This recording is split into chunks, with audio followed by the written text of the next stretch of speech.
Salve minha galera, tudo bem com vocês? Aqui é o professor Pablo Jamil, que seja bem-vindo a mais uma aula do nosso evento A Volta dos Concursos. Pois é, durante esta semana eu falei para você a respeito desse retorno dos concursos públicos, disso que nós teríamos, né? Não como uma novidade, porque eu falei que esse ciclo ocorre naturalmente, mas como algo para você prestar atenção, principalmente se a sua intenção for ingressar na vida pública, né, como servidor público. Falei sobre os concursos que estavam abertos, falei para você sobre como estudar língua portuguesa, falei quais eram as principais bancas, também falei para você quais eram os principais conteúdos de língua portuguesa. E eu fiz uma promessa na última aula. Na última aula eu disse para você: vamos resolver no domingo questões de algumas das principais bancas examinadoras. E cá estou, para que a gente possa resolver essas questões com bastante tranquilidade, resolver essas questões e, é lógico, você acompanhar aí comigo. Olha, eu sei que hoje é um dia especial, eu sei que hoje é um dia muito sensacional e por isso eu escolhi que nós resolvêssemos, né? Eu optei por que nós resolvêssemos essas questões mais para o fim do dia, tá? Então você já pode começar aí, dar o seu boa noite, pode dizer de onde você é, pode falar aí, ó, tô acompanhando aqui. Se você estiver acompanhando com o seu filho no colo, maravilha, isso vai ser muito legal e é lógico, eu gostaria de que você resolvesse essas questões. Todo mundo que estava no grupo do WhatsApp já recebeu o material, já pôde resolver as questões e veio para cá para que nós pudéssemos trabalhar com o comentário.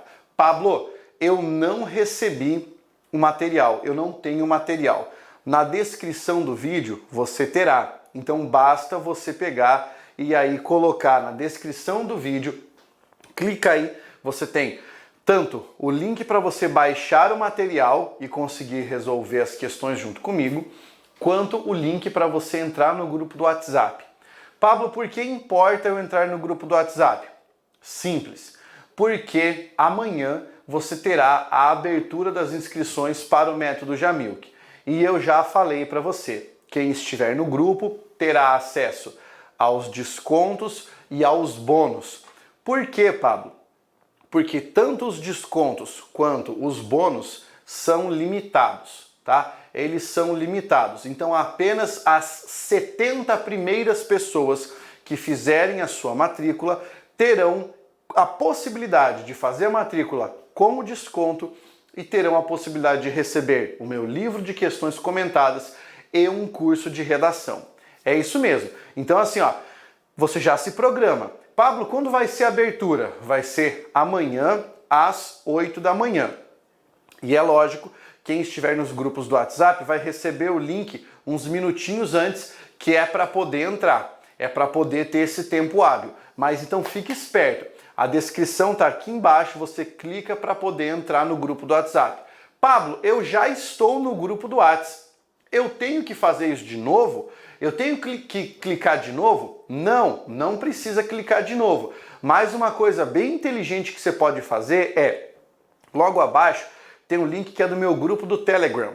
Lá no grupo do Telegram eu coloco tudo que aparece quando eu lanço livro, quando eu lanço vídeo novo no YouTube, quando eu trago algum desconto, algum curso novo, eu coloco lá. E como é um grupo que você pode deixar bem quietinho ali, você sabe que vale a pena fazer parte do grupo do Telegram.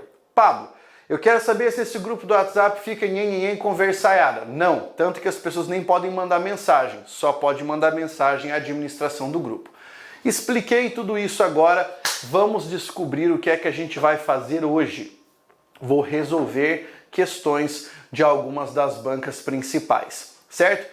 Vamos começar o nosso trabalho. Você já está com o seu material aí e eu vou começar resolvendo por essa banca, a FGV, a Fundação Getúlio Vargas, tá? Eu tenho certeza de que você vai curtir resolver essas questões comigo.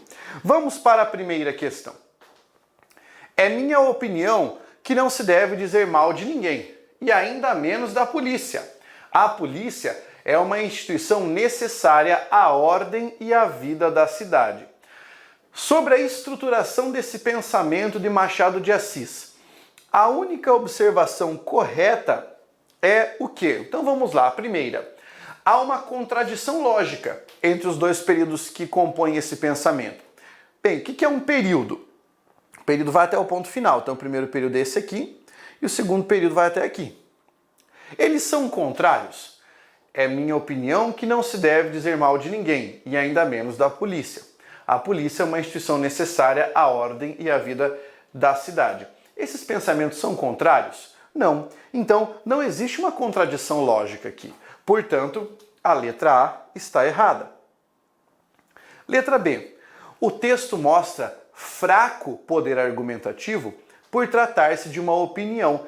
Perceba, isso aqui está errado. Por que isso está errado? Porque um texto opinativo, ele não é de fraco poder argumentativo. Ele é de forte poder argumentativo, uma vez que um argumento é empregado para sustentar uma tese ou uma opinião, se você preferir. Então a letra B está errada por causa da palavra fraco ali. Lembre-se de que o texto opinativo é o texto argumentativo. Letra C.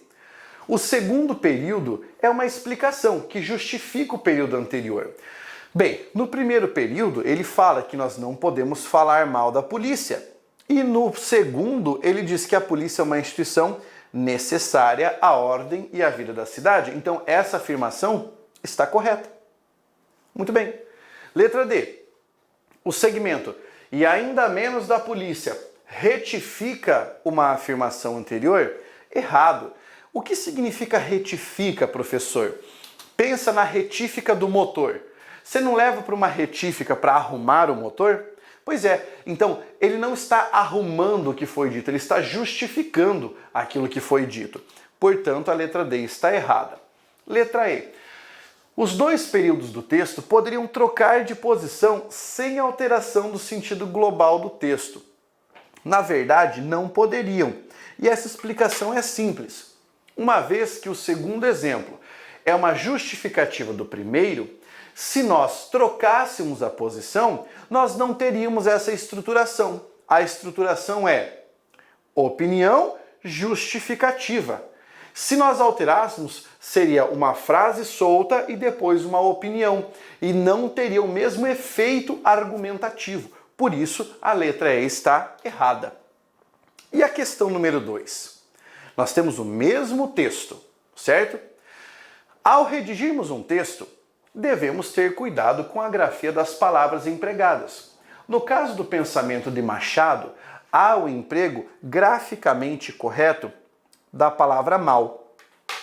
A frase abaixo, em que o emprego da mesma palavra está incorreto, olha o incorreto aqui, ó, está em caixa alta, então o que ele está pedindo? Ele quer que você saiba usar esses dois registros aqui, mal com L e mal com U. Pablo, nunca aprendi a usar. Eu vou te explicar. Mal com L geralmente é um advérbio, certo? Ele pode ser de vez em quando um substantivo. Mal com U é um adjetivo, certo? E aí, o que isso faz de diferença? Bem, isso te ajuda a saber, por exemplo, com quem essas palavras andam. Geralmente, quando há advérbio, a palavra mal incide sobre um adjetivo ou sobre um verbo. E a palavra mal com U incide sobre um substantivo. Mas nada disso funciona tanto quanto pensar isso aqui. A palavra mal é o antônimo, certo? É o antônimo da palavra bem. E a palavra mal, com U, é o antônimo da palavra bom. Então, o que é que você vai fazer? Nos exemplos que nós temos no texto, você vai fazer essa substituição. Quando estiver com L, vai trocar por bem. Quando estiver com U, vai trocar por bom. E você vai ver aquilo que está correto ou que faz sentido. Faça isso comigo agora. O mal é combatido pela polícia. Então veja, se eu trocasse o mal por o bem, estaria corretamente empregado? Estaria. Tanto que este o que está aqui é um artigo que transforma esse mal em um substantivo. Lembra que eu disse para você que pode ser um substantivo? A mesma coisa vale para bem. Pode ser um advérbio ou um substantivo. O bem, ele faz o bem. Então ali está correto, você não vai marcar, porque a banca quer o incorreto. O mal educado nunca é bem-vindo. Então pensa comigo, o mal educado. Eu posso substituir o mal por bem apenas para fazer o teste? O bem educado? Dá, sem problemas. Veja a letra C. Desrespeitar as leis é um mau hábito. E agora pensa comigo, eu posso trocar esse mal pela palavra bem? Um bem hábito? Não, eu deveria trocá-la pela palavra bom. Desrespeitar as leis é um bom hábito. Pensou? Então, nesse caso, este mal deveria ser o mal com U. Tanto que você pode observar que ele está incidindo sobre hábito, que é um substantivo. Então, o que está incorreto está na letra C. Mal chegou a polícia, todos se retiraram. Pensa, esse mal chegou à polícia. Ih, Pablo, aqui eu não consigo trocar por bem. Você consegue trocar por nem bem. Nem bem chegou a polícia, se retiraram. Viu como dá? Agora, não há mal que sempre dure. Não há bem que sempre dure. Então você pode fazer a troca por bem aqui. E aqui você pode trocar por nem bem. Perfeito? Olha como ficou fácil, não é mesmo? 3. Temos ainda o mesmo trecho de texto. Nesse texto, Machado emprega corretamente o acento grave indicativo de crase. A frase abaixo, em que esse mesmo acento está empregado de forma adequada, lembra que eu falei para você, na aula sobre conteúdos mais importantes, que você pode ter ali uma questão sobre crase, em que o cara pergunta para você qual é a forma correta de empregar o acento grave? É aqui. Então veja comigo. Os clientes pagaram a compra a crédito. Eu sei que essa frase está errada. Por quê, Pablo? Porque a palavra crédito é uma palavra masculina. E diante de masculino, crase é pepino. Eu não posso colocar esse acento grave. Letra A está errada. Eu sei que a letra B está errada porque a palavra todo, além de ser masculina, é um pronome indefinido. Pensa comigo, com um pronome indefinido o acento tá perdido, tá? Então joga ali, ó, tá errado esse aqui também. A letra C também está errada, porque a palavra correr é um verbo e você não pode colocar o acento grave antes de um verbo. Pensa, verbo indica a ação. Diante de ação, crase é marcação, não pode. Veja agora a letra D. O motorista deu a documentação ao policial. Aqui nós temos um erro. Qual é o erro, professor? Quem dá alguma coisa a alguém. A preposição já está aqui, ó, ao policial. Ela é desnecessária nesse caso, ela não pode ser empregada, porque esse a documentação é o que nós chamamos de complemento direto. Ele não recebe a preposição. Então está errada a letra D. A única correta é a letra E. Veja, todos os policiais saíram à mesma hora. Essa expressão à mesma hora é o que nós chamamos de locução adverbial com núcleo feminino, certo? A expressão à mesma hora é um equivalente a isso aqui, ó. Na mesma hora. E aqui, ó, você percebeu que tem um na?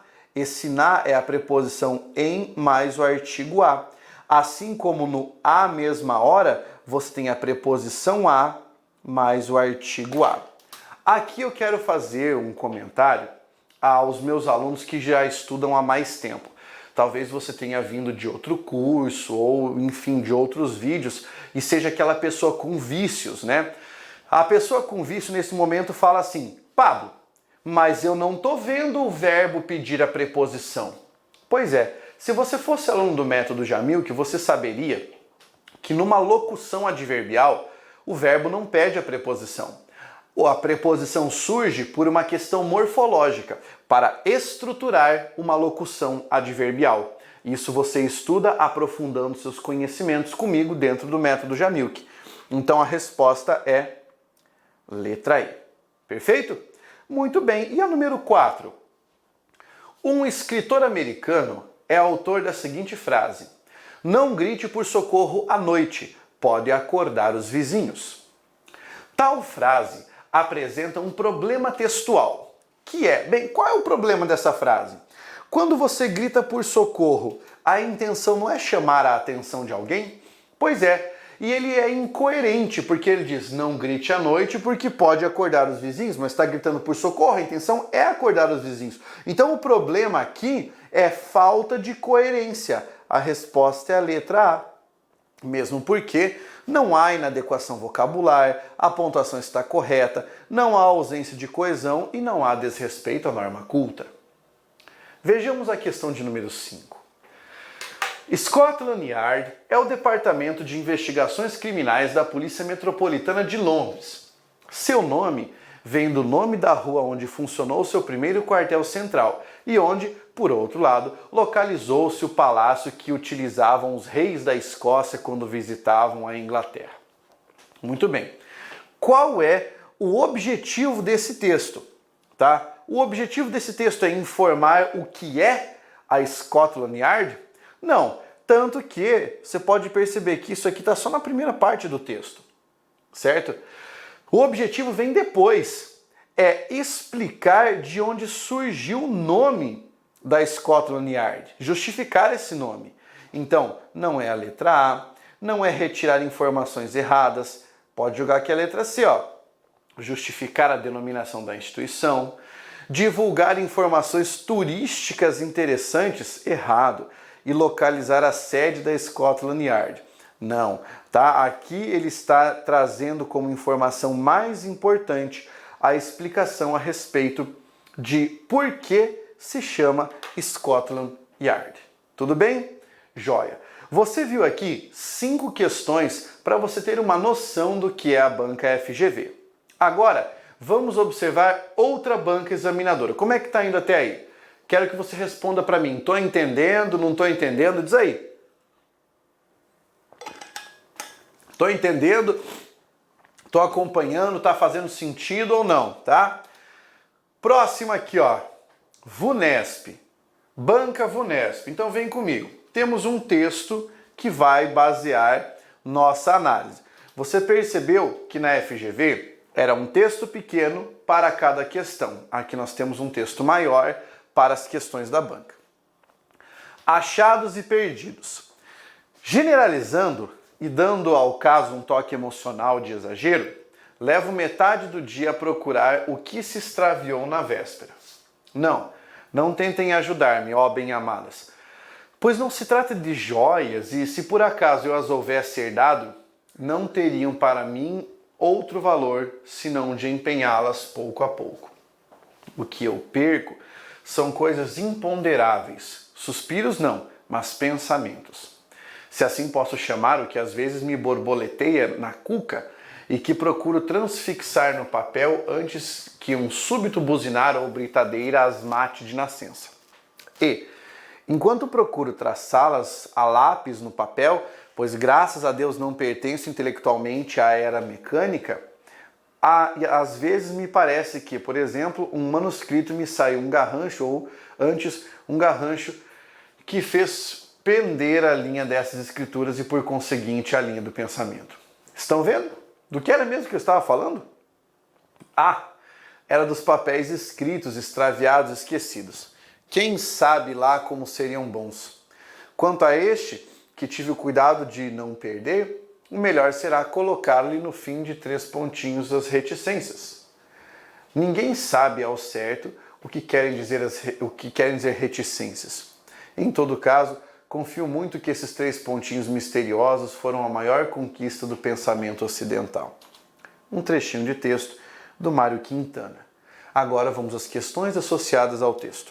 Primeira, é correto afirmar que o narrador discorre sobre, letra A, os exercícios de memorização de informações? Ele não está falando sobre memorização. Ele está falando sobre a escrita e como ele perde algumas coisas. A perda da capacidade cognitiva? Não. Ele não perde a capacidade de raciocinar. Ele perde algumas ideias. O ato da escrita e as ideias que se perdem. Exato, ele está falando sobre como às vezes ele escreve para não perder as ideias e como outras escapam. O extravio de bens materiais, ele nega isso no início do texto, né? Ele fala aqui, ó, não se trata de joias. A falta de sentido da vida, não. Ele está falando nesse caso sobre a escrita. Muito bem, agora a 2. Ao afirmar ninguém sabe ao certo o que querem dizer reticências, o autor exprime a ideia de que elas, as reticências, são sinais de pontuação sem reconhecida utilidade prática. Errado, porque elas têm uma utilidade prática, certo? Essa parte está deixando a questão incorreta.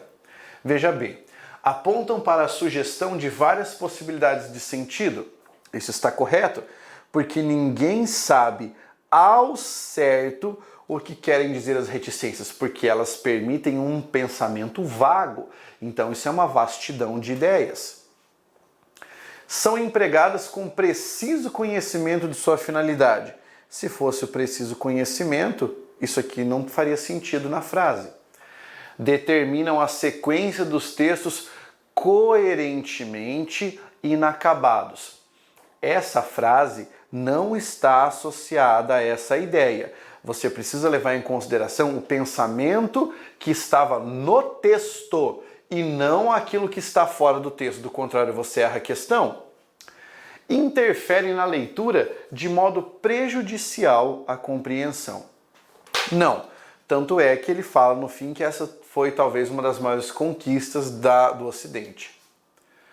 É correto afirmar que a linguagem do texto, desse texto que nós lemos, é marcada pela presença do narrador, que simula dialogar com o leitor?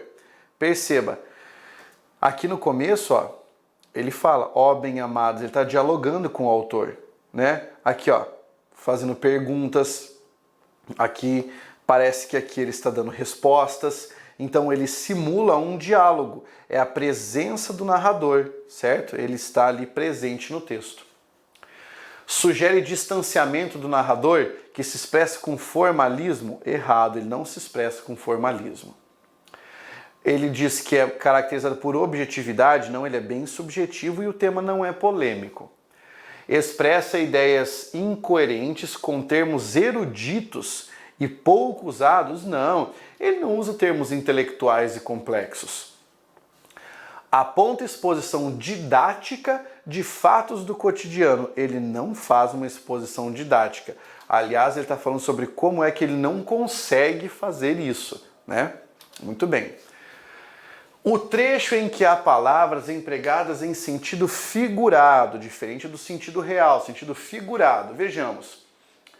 Levo metade do dia para procurar o que se extraviou na véspera. Não me parece ser figurado, porque é possível alguém levar metade do dia para fazer alguma coisa. Letra B. Não tentem me ajudar, ó bem-amadas. Bem-amadas é um adjetivo que ele está usando às leitoras, então não vejo aqui linguagem figurada. Letra C. Não teriam para mim outro valor senão de empenhá-las pouco a pouco. Também não há linguagem figurada aqui. De que era mesmo que eu estava falando? Não há linguagem figurada aqui. Na letra E, você tem. Olha só. Às vezes me borboleteia na cuca. O que ele quis dizer com esse borboleteia? Como se voasse de forma irregular, como a borboleta faz, certo? Então é isso. Isso é uma linguagem figurada. Vamos marcar ali então que a resposta é a letra E. Número 5. No contexto em que estão empregadas, as palavras imponderáveis e transfixar têm o sentido, respectivamente, de que Imponderáveis. Ó, ponderar é pensar. Aquilo que é imponderável, certo? É aquilo que é quase impossível de você pensar, aquilo de você corporificar, certo? E transfixar significa atravessar. Vejamos então. Eu tenho aqui imponderáveis, é um sinônimo de consideráveis? Não. Transfixar e repor? Também não. Impalpáveis, aqui poderia ser um sinônimo contextual de imponderável. E transpor, beleza. Repor aqui não, mas transpor sim. Então a resposta é a letra B.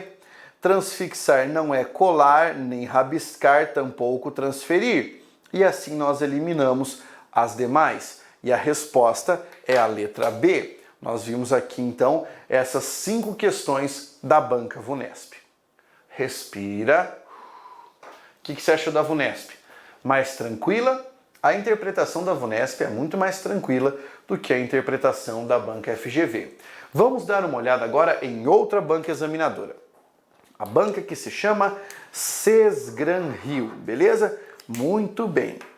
Veja só, temos aqui um texto. Olha a diagramação diferente.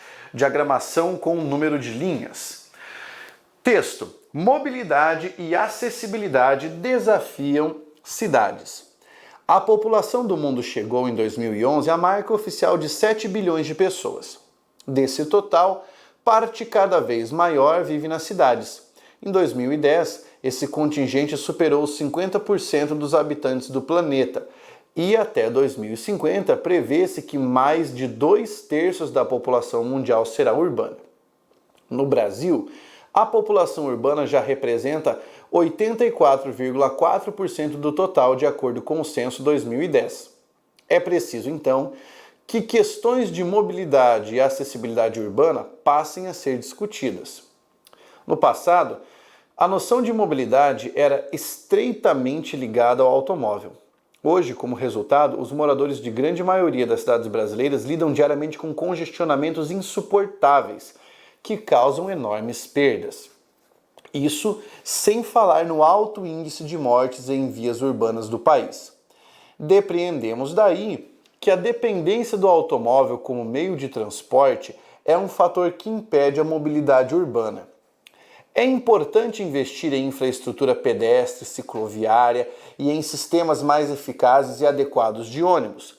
Ao mesmo tempo, podemos desenvolver cidades mais acessíveis, onde a maior parte dos serviços esteja próxima às moradias e haja opções de transporte não motorizado para nos locomovermos.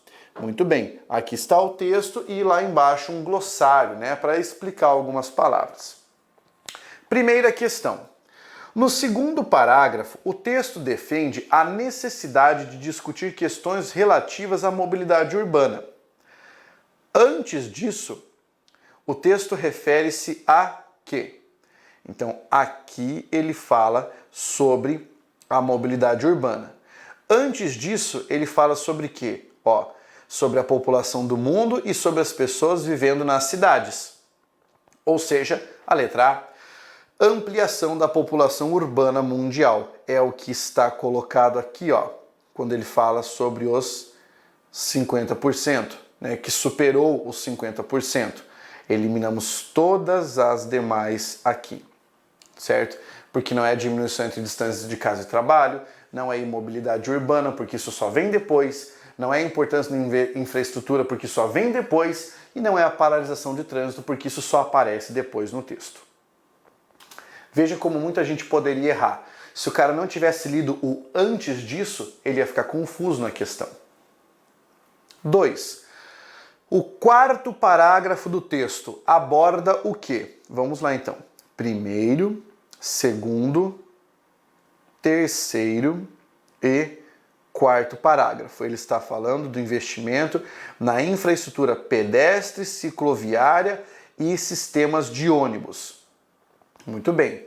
O que ele traz? Frequência dos congestionamentos? Não. Propostas de melhoria da mobilidade? Sim. Porque ele fala sobre onde é que você deve investir. Aumento da população mundial? Isso é no primeiro parágrafo. Índice de morte nas vias urbanas, isso não está lá. Problemas de mobilidade no Brasil, isso está no terceiro parágrafo. Então, eliminamos. 3. O grupo em que as duas palavras estão grafadas de acordo com a norma padrão da língua portuguesa é beleza e querosene. Beleza aqui está de uma forma correta. Agora, querosene é com a letra S, não com a letra Z. Burguesia é com a letra S. Ó, vai eliminando o que você já percebeu que está errado. Pesquisa é com a letra S. Improviso é com a letra S. E represa e paralisia estão escritas de forma correta. Uma questão de ortografia. Ortografia é um caso curioso. Por que isso tem aparecido em questões de concursos públicos? Porque os alunos não têm o hábito de escrever corretamente por causa das redes sociais. E isso vai cair cada vez mais nas provas. Veja 4. No trecho, é um fator que impede a mobilidade urbana. O verbo que expressa sentido contrário ao da palavra destacada nesse caso, é a palavra impede. Beleza? A palavra impede. Qual é o verbo que expressa sentido contrário? Impedir é antônimo de fechar? Não. É antônimo de prender? Não. É antônimo de facilitar? Sim.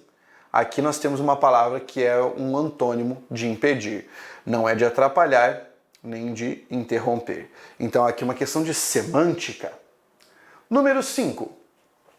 A palavra destacada está grafada de acordo com as exigências da norma padrão da língua portuguesa em: as cidades mais populosas têm estimulado há alguns anos, tira esse B daqui, novos hábitos de vida para melhorar a mobilidade.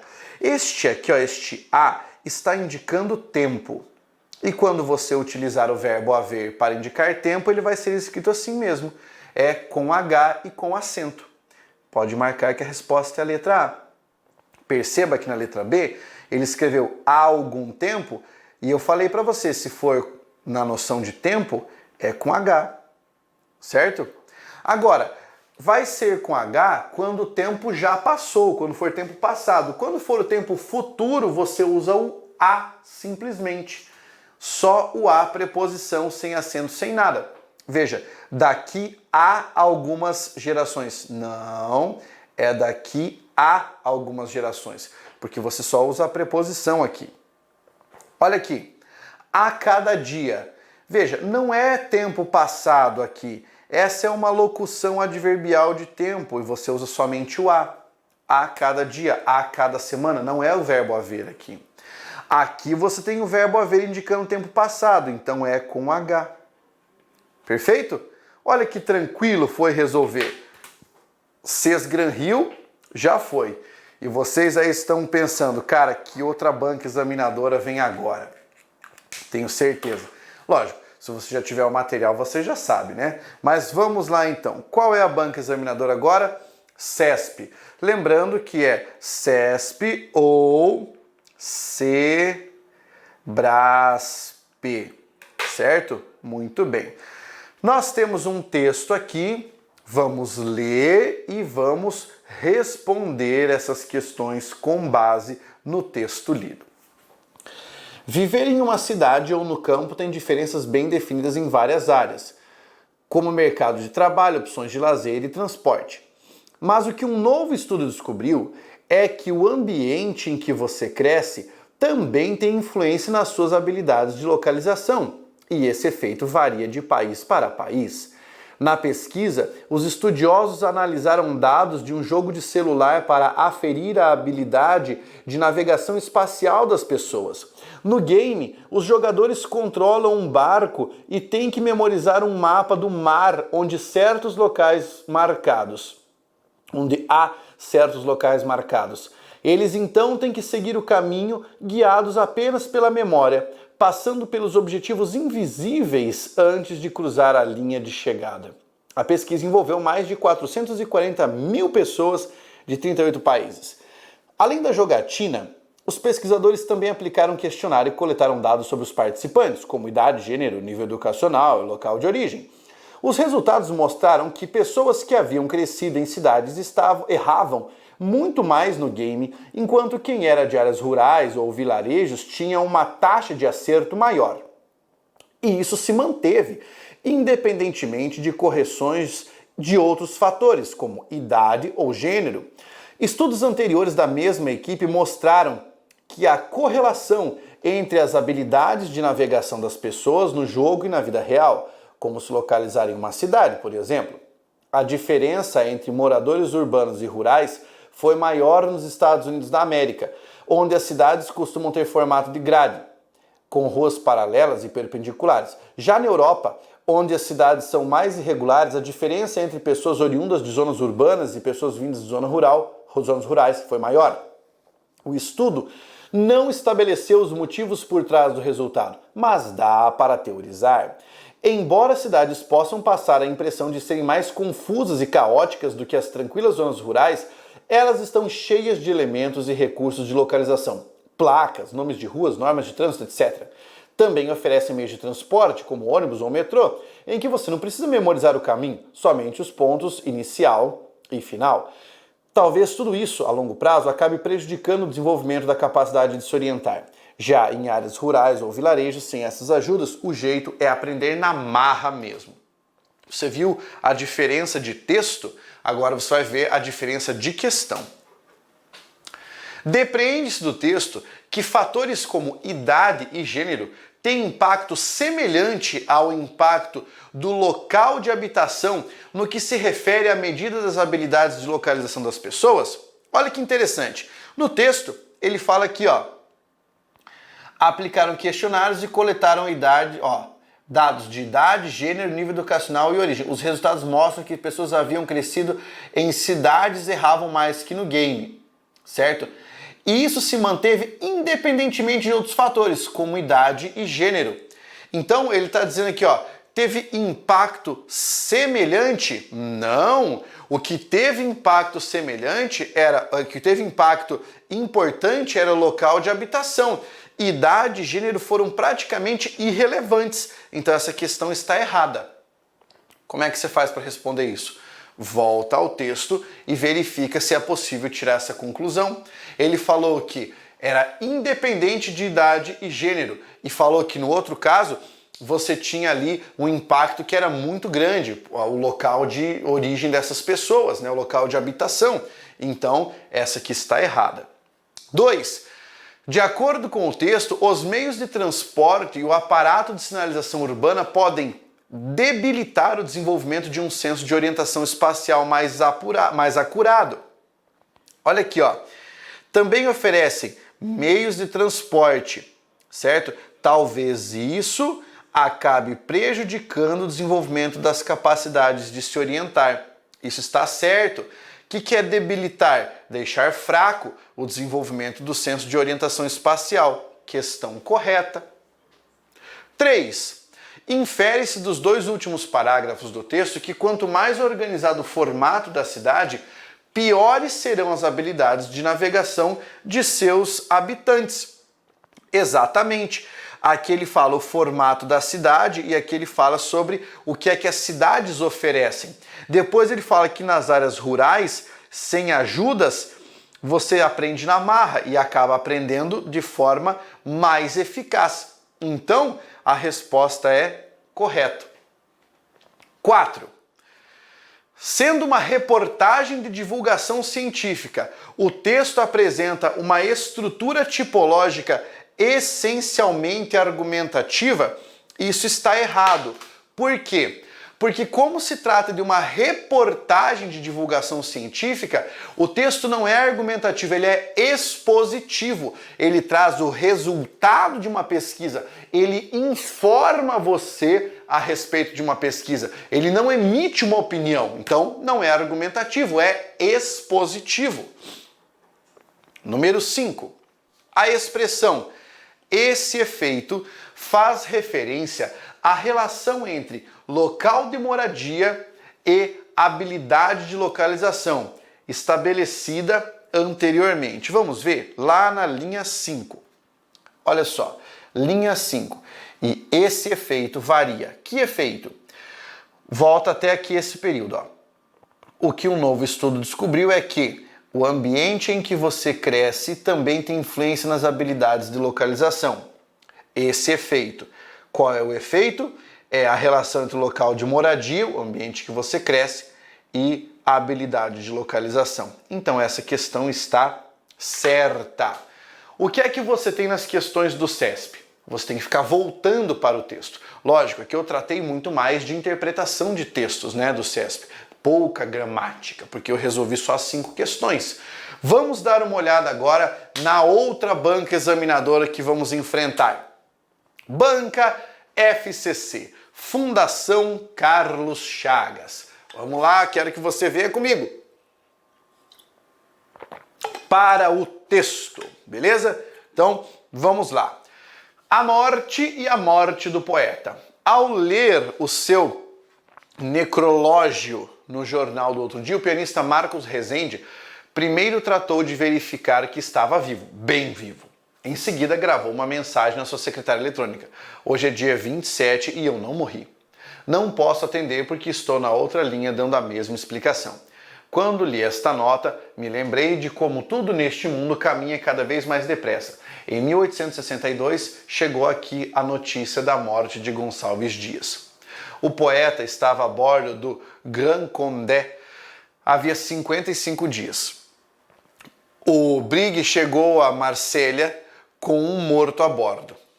À falta de lazarento, o navio estava obrigado à caceteação da quarentena. Gonçalves Dias tinha ido se tratar na Europa e logo se concluiu que era ele o morto.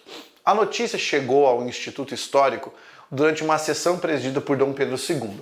Suspensa a sessão, começaram as homenagens ao que era tido e havido como o maior poeta do Brasil. Suspeitar que podia ser mentira? Impossível. O imperador, em pleno Instituto Histórico, só podia ser verdade. Ofícios fúnebres solenes foram celebrados na corte e na província. 25 nênias saíram publicadas de estalo. Joaquim Serra, Juvenal Galeno e Bernardo Guimarães debulharam lágrimas de esguicho, quentes e sinceras. O grande poeta, o grande amigo, que trágica perda. As comunicações se arrastavam a passo de cágado. Mal se começava a aliviar o luto fechado, 2 meses depois chegou o desmentido. Morreu? Uma vírgula. Vivinho da Silva. A carta vinha escrita pela mão do próprio poeta. É mentira, não morri, nem morro, nem hei de morrer nunca mais. Entre exclamações citou Horácio. Não morrerei de todo. Todavia morreu, claro. E morreu num naufrágio. Vejam a coincidência. Em 1864, trancado em sua cabine do Ville de Boulogne, à vista da costa do Maranhão, seu corpo não foi encontrado. Terá sido devorado pelos tubarões. Mas o poeta, este de fato, não morreu. Tá? Texto do Alto Lara Rezende. Perceba, eu sempre disse para você, aliás, até falei na última aula, que os textos da FCC são textos que dão mais trabalho. Você percebeu? Então agora vamos resolver aqui as nossas questões. Bem, vamos à primeira questão. No texto, o autor contrapõe fundamentalmente. Contrapõe coloca em oposição. A. As boas condições do porto de Marselha, em território francês, e as péssimas condições do porto brasileiro. Não, ele não fala sobre isso, certo? Ele não faz essa contraposição. Ele apenas usa como referência os dois para dizer onde um navio ficou parado e outro onde o outro naufragou. B. A demora com que a notícia da suposta morte de Gonçalves Dias no século XIX pôde ser contestada pelo poeta e a rapidez com que o pianista Marcos Rezende, contemporâneo do cronista, pôde contestar a própria morte. Bem, é basicamente sobre isso que ele está falando, né? Porque ele fala do Marcos Rezende e daí ele diz que leu e lembrou, né, do que aconteceu com o Gonçalves Dias. Então ele está comparando essas duas coisas, falando sobre a velocidade da mensagem. Então ele está contrapondo isso. Ele está contrapondo a comoção com que foi recebida a notícia da suposta morte de Gonçalves Dias à indiferença com que recebeu a notícia da morte do pianista Marcos Rezende? Não, porque as pessoas estavam ligando para ele, né? E ele não fala se ficaram emocionadas ou não. D. A resistência do navio Grand Condé e a fragilidade do Ville de Boulogne? Não, ele não está contrapondo isso aqui. Ele apenas narra esses dois casos. A banalização das notícias em seu próprio tempo, mesmo as mais trágicas, a solenidade com que eram dadas no século XIX. Não mesmo, porque quando uma pessoa muito importante de vulto nacional falece, há ainda homenagens e, né, todo mundo se comove e tudo mais. Então a resposta era a letra B. Perceba que apesar de você ter uma questão longa, não foi difícil de responder essa questão.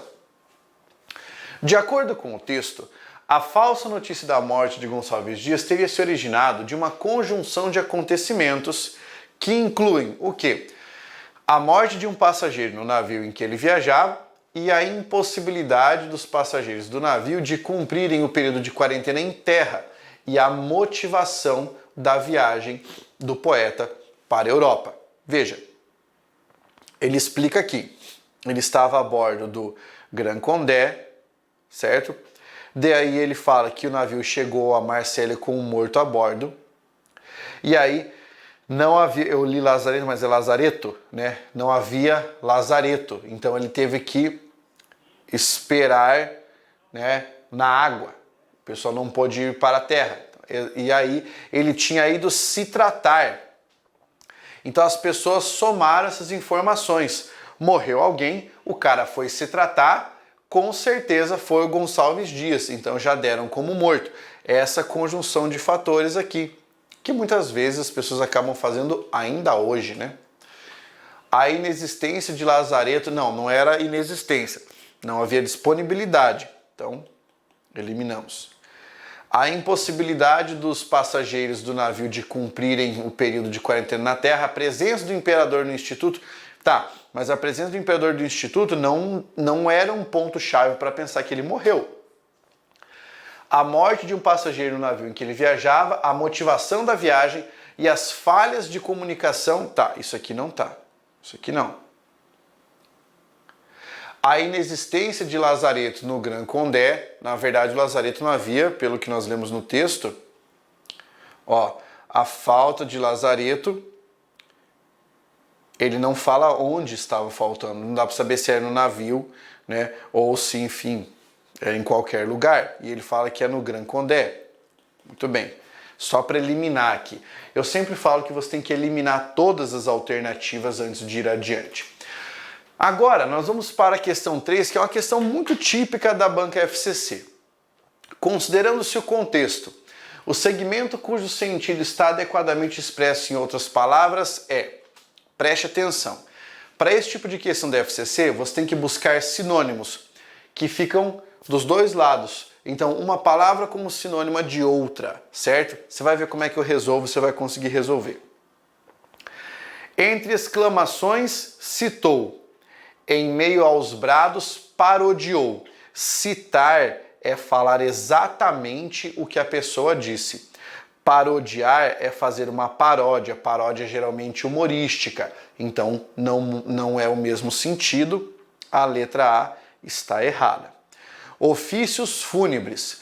Comunicações danosas. Ofício nem é sinônimo de comunicação. E fúnebre tem a ver com morte e não danoso. O seu necrológio no jornal. Sua matéria fúnebre na imprensa. Então, veja. Seu necrológio. Sua matéria fúnebre, não é a matéria fúnebre, é a notícia de sua morte. Necrológio é a notícia da morte. D. Obrigado à caceteação. Obrigado, compelido. É isso mesmo, obrigar e compelir são sinônimos. Caceteação significa aborrecimento, é um sinônimo de aborrecimento. Então, a resposta aqui, letra D. Aliviar o luto fechado, compensar a grande tristeza. Aliviar não é necessariamente compensar, seria relaxar talvez, né? E luto fechado, fechado não tem nada a ver com grande, então nós eliminamos, certo? Essas costumam ser as questões mais complexas da FCC, porque você tem que analisar exatamente um lado e o outro lado para você entender o que é que há na questão. Muito bem. A frase do texto que permite transposição para a voz passiva aqui você tem um caso bem curioso, cara. Olha só, para você passar uma frase para a voz passiva, o verbo tem que ser um verbo transitivo direto ou um verbo bitransitivo. Então olha para os verbos: gravar, morrer, chegar, estar e caminhar. Quem grava, grava alguma coisa. Isso é um VTD. Essa pode ir para a voz passiva. Morrer é verbo intransitivo, não tem voz passiva. Chegar é verbo intransitivo, não tem voz passiva. Estar é verbo de ligação. Aqui ele está sendo usado como verbo intransitivo. De qualquer forma, não há voz passiva. Caminhar é verbo intransitivo, não tem voz passiva.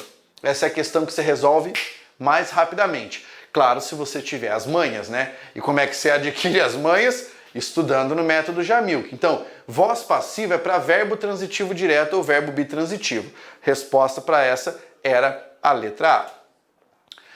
Vamos lá. Joaquim Serra, Juvenal Galeno, Bernardo Guimarães debulharam lágrimas de esguicho, quentes e sinceras. O verbo transitivo empregado com o mesmo tipo de complemento com o que foi empregado o verbo grifado acima está em... Então vamos aqui, ó. Eu tenho o verbo debulhar. Que tipo de verbo é o verbo debulhar? Quem debulha, debulha alguma coisa, né? Verbo transitivo direto. Lembra que eu falei para você que a banca FCC é a banca do verbo? Então tá aqui, ó. Debulhar é um verbo transitivo direto. Ele quer o mesmo tipo de verbo, porque tem o mesmo tipo de complemento. Ele quer um VTD. Venha para os verbos. Isso aqui é o verbo ser, verbo de ligação. Chegar, verbo intransitivo. Estar, verbo de ligação. Morrer, verbo intransitivo. Citar, quem cita, cita alguém ou cita algo, verbo transitivo direto. Resposta, letra E. Você fica perito quando você conhece o conteúdo e sabe como resolver as questões. Isso é tudo uma questão de estratégia, cara. De estratégia, de você resolver a sua questão. Beleza? É muito, muito importante. Eu tenho certeza de que depois de você olhar essas questões, você falou, cara, parece muito fácil com o Pablo resolver. Não parece fácil. Fica fácil porque você está vendo uma resolução com o conteúdo. E é isso que eu trago para você dentro do método Jamilk. Então agora que eu terminei de explicar isso aqui, eu vou falar para você o seguinte: você quer aprender a resolver questões dessa forma? Você quer dominar a língua portuguesa dessa maneira? É simples. Amanhã, cedo, às 8 horas da manhã, você vai lá no meu site, você vai lá para o site e vai fazer a sua matrícula no método Jamilk. Certo? Vai fazer a matrícula no método Jamilk. Ou faz o seguinte: clica aqui embaixo para você entrar no grupo do WhatsApp. Entrou no grupo do WhatsApp, você já vai receber as informações para você fazer a sua matrícula. Presta atenção, para você não perder depois, não ficar reclamando. Você vai ter como bônus, para quem fizer a matrícula no método, tá? As primeiras 70 pessoas, e somente as primeiras 70 pessoas, você vai ter o método Jamilk, que já é uma destruição de conteúdo, uma coisa sensacional, o meu livro de questões comentadas e um curso de redação, beleza? Você vai receber isso aí. Só isso? Não, você vai receber um desconto para fazer a sua inscrição, beleza? É um desconto graúdo e vale muito a pena, mas somente para as primeiras 70 pessoas. Pablo, eu não fiquei entre as 70 primeiras pessoas. Aí, infelizmente, você não conseguiu se preparar, não conseguiu se antecipar. Como é que você faz para garantir? Clica no link aqui, entra no grupo e já se prepare, porque amanhã, cedo, um pouquinho antes das 8 horas, o que é que eu vou fazer? Vou liberar para você o link para você fazer a sua matrícula no método Jamilk. Pablo, e veja só, ele começa do zero? Sim, do zero. Ele tem tudo da língua portuguesa? Sim. Tem material em PDF para eu acompanhar as aulas? Cada aula tem um PDF. Pablo, quanto tempo eu posso ficar assistindo o Método Jamilk? Durante 2 anos você tem o seu acesso. Pablo, se durante 2 anos eu não conseguir assistir tudo, eu posso renovar depois? Pode, numa condição especial que somente ex-aluno tem. Somente ex-aluno do Método Jamilk, que a gente confere para saber quem é ex-aluno ou não, consegue renovar. Pablo, eu tenho lá dicas de escrita? Sim. Tem questão comentada? Tem. Tem questão de aprofundamento? Tem questão de aprofundamento, de adaptação. Tem tudo isso, cara. Tem muita coisa mesmo. Mas o que você precisa fazer é tomar a decisão. Você consegue dividir no cartão em 10 vezes, 12 vezes para fazer aí a sua inscrição no Método Jamilk. E eu recomendo que quando você fizer a inscrição amanhã você faça com o cartão. Por quê? Porque só tem a matrícula efetivada quem efetua o pagamento. Ou seja, Pablo, eu fui lá, gerei um boleto para eu ganhar o desconto, para eu ganhar o livro, para eu ganhar o curso de redação. Mas eu só paguei o boleto 3 dias depois. Então você não ganhou. Não ganhou, porque isso só vale para os primeiros 70 matriculados. Só os efetivados. Beleza? Então agora não enrola, já programa o seu relógio para amanhã cedo. Provavelmente vou entrar numa live pelo meu Insta falando para você sobre a abertura, que é para trazer essa informação mesmo. Não enrole, faça parte do Método Jamilk e veja depois os comentários de quem estuda pelo método, só para você saber qual é a qualidade do aluno que está lá estudando língua portuguesa comigo. Beleza? Um grande abraço e até uma próxima oportunidade. Força, guerreiro!